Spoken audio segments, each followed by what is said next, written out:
Well, it's a great pleasure today to have in the studio Michael Jones. How are you, Michael? Very good, thank you, Win. Thank you. Just absolute likeness of the man we see on that sculpture at Eden Park when we ventured down there. Jeez. Yeah, it was 25 kgs lighter, I'm sure. But no, thank you. It must be a great thrill to have. To see that whenever you pass that famous ground, to think, wow. Yeah, I must admit, it's very humbling, and I must admit, I do sort of try and avoid it too. It's hard to believe that that you have a sculpture of yourself there, but I think the way my take on it is that it's representative of that 1987 team more than anything. I was just the guy in the right place at the right time. He got the pass off Foxy and was able to just dive. I didn't have to do much; just had to dive a few meters. So, but it's really, and I hope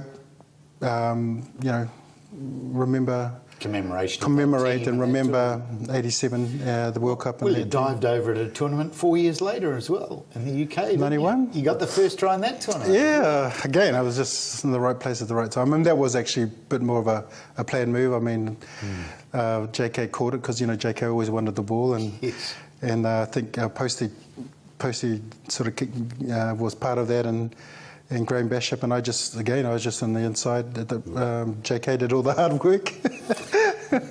Is it strange for you that when you look back, you see? I noticed that you've played the same number of All Black tests as Colin Meads. Now he played exactly the same number. Is that right? Yeah, he had probably a 15-year career. Yours was a bit shorter than that. Yeah, maybe 11, 12 seasons.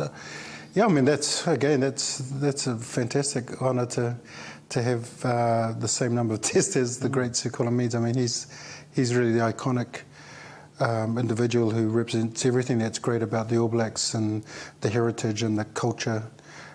So that's special. Thanks for that one. But your first test was actually for Samoa. Yes, which a lot of people sort of forget about.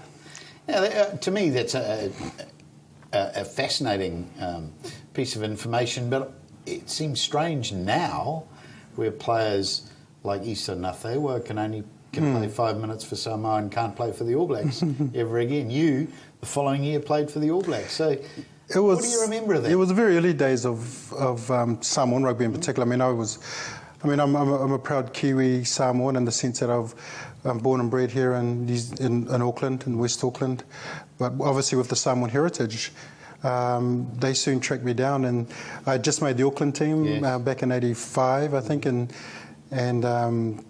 so Hardy had picked me as a young 20-year-old from Waitemata, and things were going great with Auckland, and then out of the blue, I just got a call from George Meredith, who was the coach of Samoa at the time, and said, "Hey, we've got a one-off test with Wales.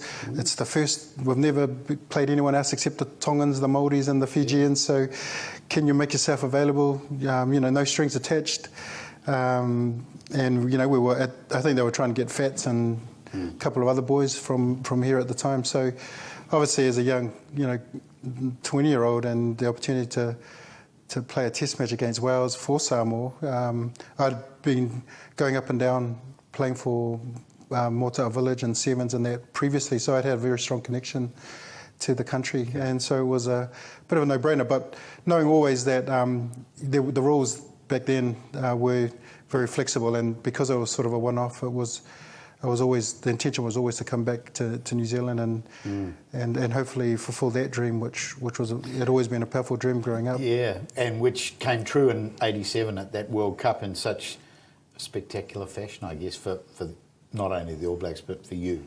That must have been a huge thrill. Oh, it was a dream come true. I mean, it was something I'd always aspired to as a young kid growing up here in Auckland, and my boyhood hero was B.G. Williams.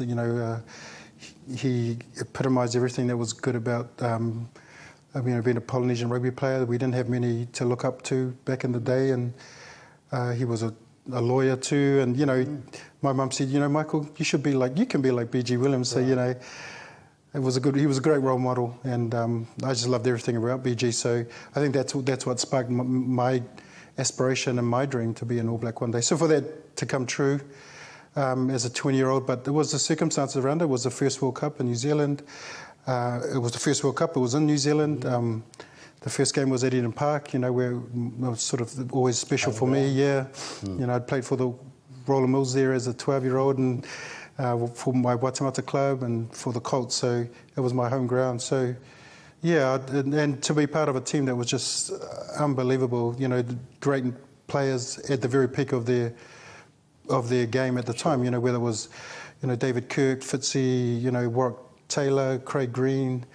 The Wetham boys, Buck, the list goes on. I mean, I was just so privileged. It was a bad squad, wasn't it? Yeah. I mean, that forward pack and AJ and Buck, it was an armchair ride for me. They just made life so easy for me, and I was able just to express myself as a young kid on the block, and I suppose bring what I could bring to that team. I guess team. people were fascinated at not only how you played, but also the fact that you were a man who stuck with his strong beliefs that you wouldn't play any rugby on Sunday. Yeah. Now, I guess you weren't actually probably the first. No. There'd been a few others. I think Sid Goings. Steve, similar. Steve Porchetti, of course. Yep. Yeah. Were there any times when that became really difficult for you? And can you tell us, I guess in brief, why you do that? Is it something to do with your father as well, that you honoured your father? Yeah. I've read all sorts of stories. I think it was more, I was brought up in a very strong Christian home. My mum was a young widow. My dad passed away very young. I was only 4 years old. So it was very, in retrospect, very sheltered, very safe environment in the sense that I was, church was a big part of our lives. Spending all day Sunday just in the church and with family. Yeah. So that was the norm for me, and I didn't really know anything else. And I suppose at the age where I could make up my own mind, obviously my mother gave me that opportunity. She said, "Look, son, it's your call. You're old enough." But my faith has always been a huge part of my life and very central to it. In fact, so although I still remember, even Hardy saying, "Look, Michael, there's a chance for you to live your dream, but where do you stand on that Sunday thing?" I mean. So I had to make it very clear that, if it meant that I wasn't going to be selected, I was prepared to live with that. But, thankfully, I had very understanding coaches, and even the public, my teammates have always been so supportive. So I'm just thankful that it worked out. That What about the time frame thing? Sometimes you were overseas, and Saturday became Sunday, and I bet a few tried that. Yeah, it might have crossed my mind, and then you're right. When there were times when I have to to be brutally honest, it was like I remember one time we were in Australia in the 92 tour, right. And we had a situation. It was a Sunday test against the Wallabies, and all our guys went down. So I think Bruiser got injured, Kevin Schuler got injured, maybe Jamie was injured, and I'm here sitting in the stands, 100% fit to go. So it was that, the natural part of me was like, it was killing me, but because you didn't want to let you just wanted to be part of this team and part of the privilege and honour. I know that so many kids were given arm and leg to play. Any position, anytime, but it's always just been a conviction. You had to be consistent. And I had to be consistent and true to myself, because at the end of the day, the real inner piece was, just stay true to it, honour your parents, and I think that's what you're referring to, honour your faith. Yeah.